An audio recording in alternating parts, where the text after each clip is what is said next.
What's good, YouTube? Welcome back to the channel. Welcome back to another reaction video. We got the most horrifying stories in NFL history. Let's check this out. The NFL harbors some dark secrets. Amidst the record-breaking seasons and storied comebacks, a sinister past lurks. A past the NFL hopes is forgotten. In the 102-year history of the NFL, stories of achievement and triumph have overshadowed these stories. Stories filled with tragedy and heartbreak. These horrifying tales have been quietly ignored and overshadowed until now. There's a man in the road. He looks dead. There's no movement. Viewer discretion is advised. Okay. Chapter 1. Peer Pressure. Peer pressure. In Week 4 of the 2015 season, the 3-0 New England Patriots faced off against the 2-2 Dallas Cowboys. With the Cowboys nearing the end of the Tony Romo era and going head-to-head against Tom Brady and the Gronk-led Patriots, there was no question that this game would be a blowout, and it was just that, with the Patriots winning handedly 30-6. However, the storyline that would shock the nation was yet to come. Hours after the game at approximately 8:20 p.m., police received reports of an altercation outside AT&T Stadium. As they arrived on the scene, they heard a gunshot. The crowd dispersed in panic. Amidst the fleeing bodies, they found a man in his mid-40s, mortally wounded, lying on the concrete. They quickly identified the assailant as he failed to clear a fence and was tackled to the ground. However, the most disturbing aspect of this incident would only be discovered after questioning several witnesses to the shooting. According to eyewitness accounts, a dispute had caused the fight to break out. Amidst the flying fists and grappling, one man approached the group of fighting fans, took out a pistol, and pointed it at one of the men. I quote, "I looked up, and I saw one of my buddies trying to get a girl out from under the pile. One guy walks up to him and points a gun at him. The guy let my friend go, and I grab him so he can leave. He then aims at another man. As the shooter points the gun, the surrounding crowd started urging him to shoot, and he pulled the trigger." Okay, bro. Nah, that shit is crazy, gang. Bro, whoever was egging that on, bro, all of them should be arrested too. Ben later died from his injuries. Oh yeah, they all should be charged for murder as well. And sentenced to 20 years in prison. The alcohol-fueled brawl ended in a tragic loss of life. R.I.P. to that person, man. Immature and sadistic bystanders encouraged the shooting. The power of the group, and in particular, mob mentality, cannot be understated. And that's not to lessen the shooter's actions, but to highlight the fact that the shooting could have been easily avoided through the intervention of one of the bystanders rather than their instigation. A GoFundMe page was created for the victim's pregnant fiance, where over $9,000 were donated. And he had a pregnant fiance too? Nah, bro, I feel bad for that kid. I ain't gonna lie, bro. Having to grow up without a dad, bro. Damn. Chapter 2. Oh, what the fuck? Silence.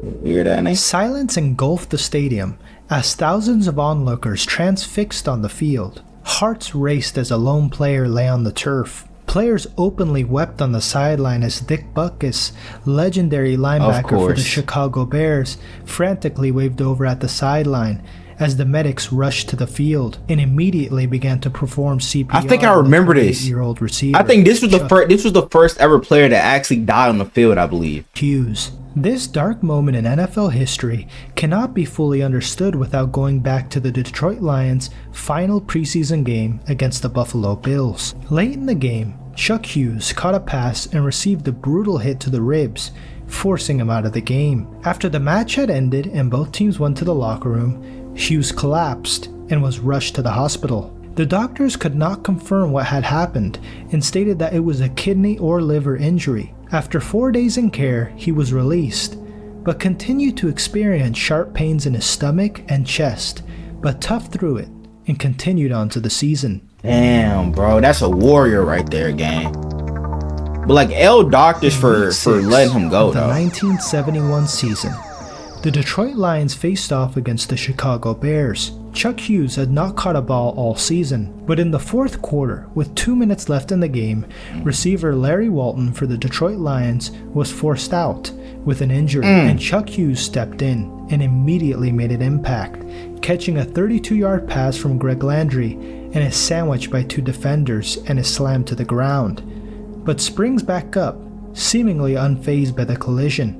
As the 2 minutes continued to wind down, the Lions steadily marched the ball downfield. The Bears cornerback who lined up across Hughes in those final 2 minutes stated, "Hughes' eyes looked kinda strange," mere minutes before Hughes collapsed. After an incomplete pass to tight end Charlie Sanders in the end zone, Hughes, returning to the huddle, began to slow down and suddenly clutched his chest as he started to stagger and falls.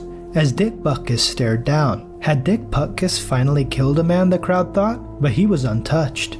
As the medics approached Hughes, they realized he was unconscious and began to perform CPR, aggressively pounding on Hughes' chest as a chilling silence filled the stadium. A stretcher was immediately brought out and carried Hughes away as his arms hung limply off the sides of the stretcher. Chuck Hughes was pronounced dead. During the autopsy, they found that he passed away from acute coronary thrombosis brought on by premature hardening of the arteries. His genetics had given him the heart of an old man. At his funeral, all 40 of his line teammates attended. His now widowed wife, Sharon Hughes, sued the hospital for failure to diagnose. Not for real, bro. Cause like y'all lame as hell for not being able to find the damn diagnosis for that shit, bro. He was clear. Like this nigga actually collapsed the first time in the locker room, and y'all still just gonna let him go? Like, bro, I hope they got money from off that shit too. The people that the family that sued him. 1971 preseason it's like, for bro, $21.5 million, and they settled out of court for an undisclosed amount. The tragedy of Chuck Hughes and the uniqueness of his story has led to his immortalization R.I.P. to in the Chuck football Hughes, community. man. The Detroit Lions have retired his number and created an award in his honor, titled the Chuck Hughes Award, given to the most improved player on the roster. Chuck Hughes lives on, and rather than being remembered for his unfortunate passing, let him be remembered for his relentless work ethic and the good man he was. Chapter 3. A Dark Discovery.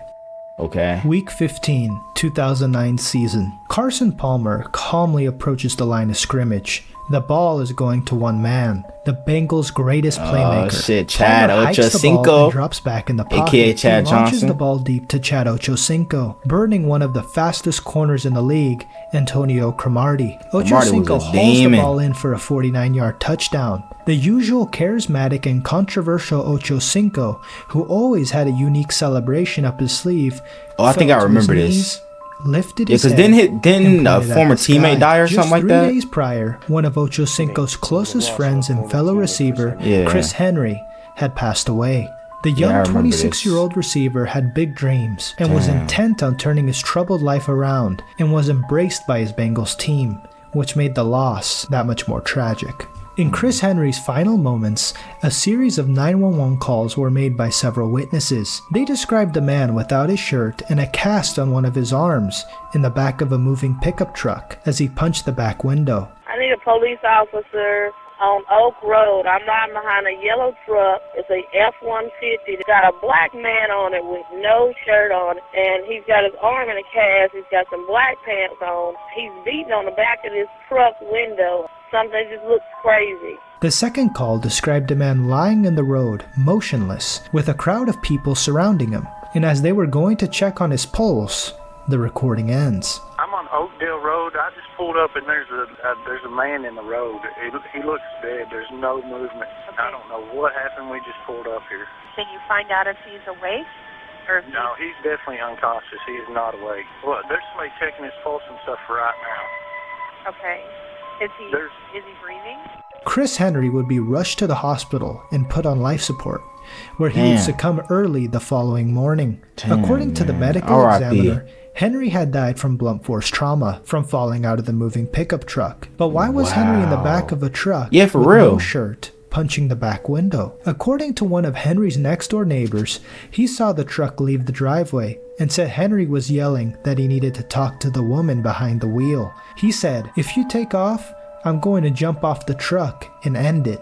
He had jumped into the bed of the pickup as his fiancée was driving away from the residence, and at some point, no way, bro, the back of the vehicle. Henry's tragic death was felt around the league, with each team having a moment of silence before kickoff. However, the most disturbing aspect of this incident was yet to be uncovered, and this revelation would shock the nation. A year after Henry's passing, the Brain Injury Research Institute discovered that Chris Henry had chronic traumatic CTE. What the hell, bro? A degenerative brain disease. It's crazy, bro. Excuse me. It's crazy. He had that shit at 26.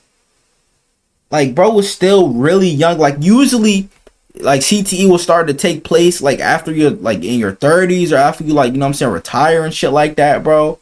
But this nigga had that shit early as fuck. The first active NFL player to be diagnosed with CTE at the young age of 26. What is even stranger is the fact that Henry did not have a reported concussion in the entirety of his playing time at West Virginia or in the NFL. This caused a shockwave.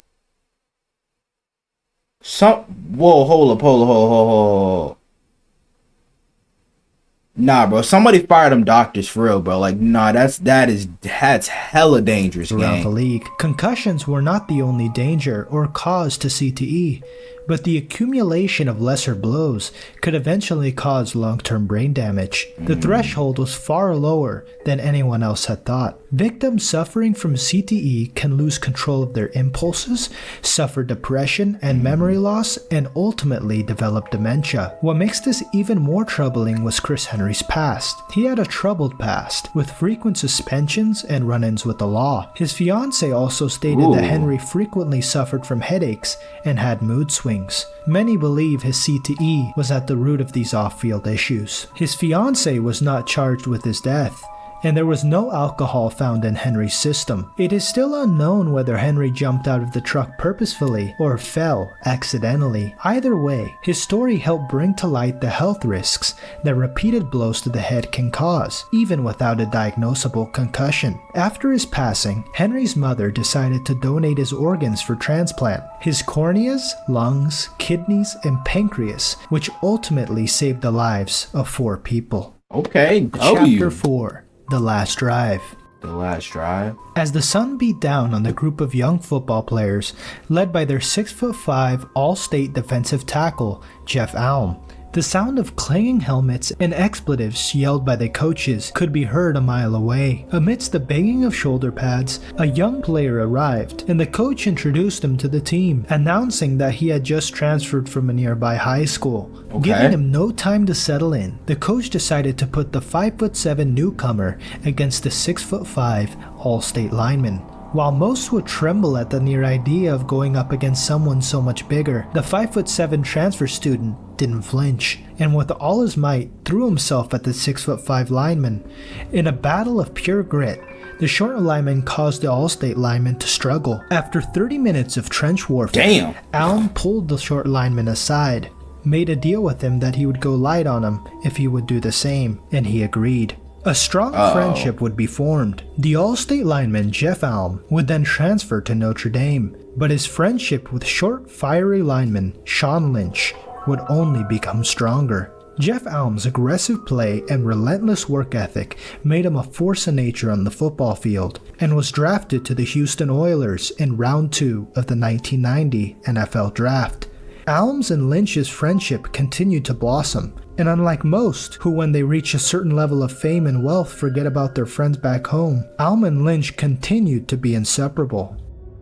On a fateful night, on December 13, 1993, Jeff Alm and Sean Lynch were on their way home from the nightclub. Lynch had come down to Houston to cheer Alm up after a leg injury that kept him sidelined. Tipsy from a night of drinking, Alm on a windy road lost control of the vehicle and crashed into an exit ramp barrier. Oh no. Alm, shaken but not injured, got out of the car to find Lynch unresponsive. Alm dials 911. He's clearly frustrated and in deep despair as he struggles to string words together and is unable to pinpoint his location. As the operator tries to get the location from Alm, he puts the car phone down and walks away. We hear 3 muffled bangs and a final 4th, and nothing else is heard. Alms had grabbed a firearm from his car, shot 3 times in the air, and turned the weapon on himself. What the hell? Unknown story of one of the most profound and heartbreaking stories in sports history. A tale of friendship ended with a costly mistake. Alm's blood alcohol level was 0.14, which would cause blurred vision, loss of coordination, and balance. While Lynch so basically, bro, this nigga This nigga did not want to go to jail for drinking and driving, so he decided to off himself. Like, bro, because he would have basically probably been charged with murder as well, because I'm pretty sure the Lynch dude, his teammate and friend and shit, had died after the damn car accident. So bro probably would have been charged with murder and driving while intoxicated. Like, yo, that shit is crazy. Of 0.30%, nearly 3 times the legal limit. Damn. They also found that during the accident, Lynch was not wearing a seatbelt, while Alm was. Teammates often avoided getting in the car with Alm, as his road rage and often reckless driving made them very uncomfortable. In one such incident, Alm pointed his firearm at a motorist.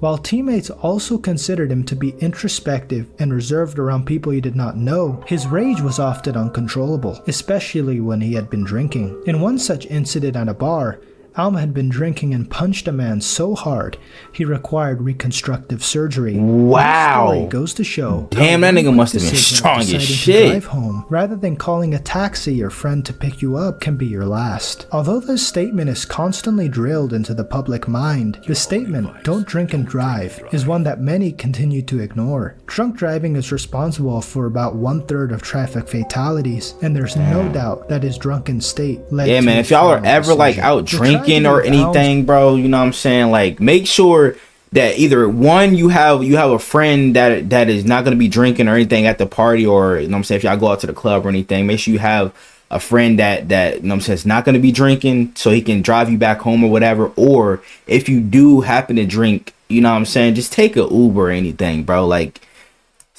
and Lynch's passing, like, some niggas just do not understand that. Behind the multi-million-dollar contracts and game-winning drives, these stories lurk. Stories that the NFL hopes is forgotten. Hey, man, that was crazy. I want to know what you guys think down in the comments below. You know what I'm saying? Y'all let me know what other NFL videos y'all want me to react to. Without further ado, I'm out. Yeah.